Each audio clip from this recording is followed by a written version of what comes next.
ಸ್ನೇಹಿತರೆ, ರಘು ಮಾಸ್ಟರ್ ಕನ್ನಡ ಚಾನೆಲ್ನ ಮತ್ತೊಂದು ವಿಡಿಯೋಗೆ ನಿಮಗೆ ಪ್ರೀತಿಯ ಸ್ವಾಗತ.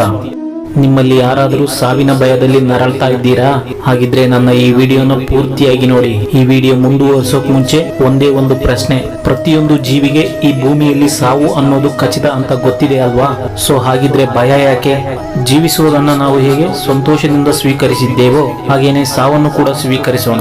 ಸಾವಿನ ಬಗ್ಗೆ ಭಯ ಬಿಡಬೇಕಂದ್ರೆ ಮೊದಲು ಒಂದು ವಿಷಯ ಸ್ಪಷ್ಟವಾಗಿ ತಿಳಿದಿರಬೇಕು. ಅದೇನಪ್ಪಾ ಅಂದ್ರೆ, ನಾವು ಒಂದಲ್ಲ ಒಂದು ದಿನ ಸಾಯ್ತೀವಿ ಅನ್ನೋದನ್ನ ಒಪ್ಕೋಬೇಕು. ಗೊತ್ತಿರೋದು ಬೇರೆ, ಒಪ್ಕೊಳ್ಳೋದು ಬೇರೆ. ಅದನ್ನ ನಿಮ್ಮ ಭಾಷೆಯಲ್ಲಿ ಹೇಳ್ಬೇಕಂದ್ರೆ, ದೇವರು ನಿಶ್ಚಯ ಮಾಡಿರೋ ಗಳಿಗೆಗೆ ನಾವೆಲ್ಲ ಶರಣಾಗ್ಲೇಬೇಕು. ಅವನು ಕರೆದ ದಿನ ನಾವು ಹೋಗ್ಲೇಬೇಕು ಅಲ್ವೇ? ದೇವರು ಕರೆದ್ರು ಹೋಗಲ್ಲ ಅಂತೀರಾ?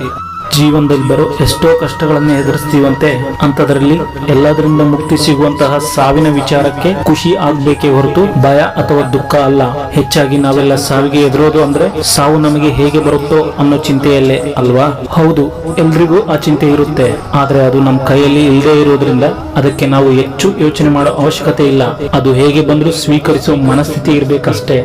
ನಾವೆಲ್ಲ ಎಷ್ಟೋ ಸಲ ನರಳಿ ಸಾಯೋಕ್ಕಿಂತ ಒಂದೇ ಕ್ಷಣದಲ್ಲಿ ಜೀವ ಹೋಗ್ಬಿಡ್ಲಿ ಅನ್ಕೋತೀವಿ. ಆದ್ರೆ ನಮ್ಮ ಪಾಪ ಕರ್ಮಗಳನ್ನೆಲ್ಲ ನಾವು ಇಲ್ಲೇ ಅನುಭವಿಸ್ಬೇಕು. ಹಾಗಾಗಿ ಸ್ವಲ್ಪ ಕಷ್ಟ ನಷ್ಟ ಇದ್ದೇ ಇರುತ್ತೆ. ನಾವೆಲ್ಲ ಸ್ವರ್ಗಕ್ಕೋ ಅಥವಾ ನರಕಕ್ಕೋ ಹೋಗ್ತೀವಿ. ತಪ್ಪು ಮಾಡಿದ್ರೆ ನರಕದಲ್ಲಿ ಎಣ್ಣೆಯಲ್ಲಿ ಹಾಕ್ತಾರೆ, ಒಳ್ಳೆಯದ್ ಮಾಡಿದ್ರೆ ಸ್ವರ್ಗದಲ್ಲಿ ರಾಜಾರಾಣಿ ತರ ನೋಡ್ಕೋತಾರೆ ಅನ್ನೋದನ್ನೆಲ್ಲ ನಮಗೆ ನಮ್ಮ ಅಜ್ಜ ಅಜ್ಜಿಯರು ಹೇಳೋ ಕತೆ ಕಟ್ಟುಕತೆಯಾಗಿ ಉಳಿಯಲಿ. ಅದು ಕೇವಲ ನಾವು ಚಿಕ್ಕವರಿದ್ದಾಗ ನಮ್ಮ ಒಳ್ಳೆಯದಕ್ಕೋಸ್ಕರ ಹೇಳಿರೋ ಒಂದು ನೀತಿ ಕತೆ ಅಷ್ಟೇ.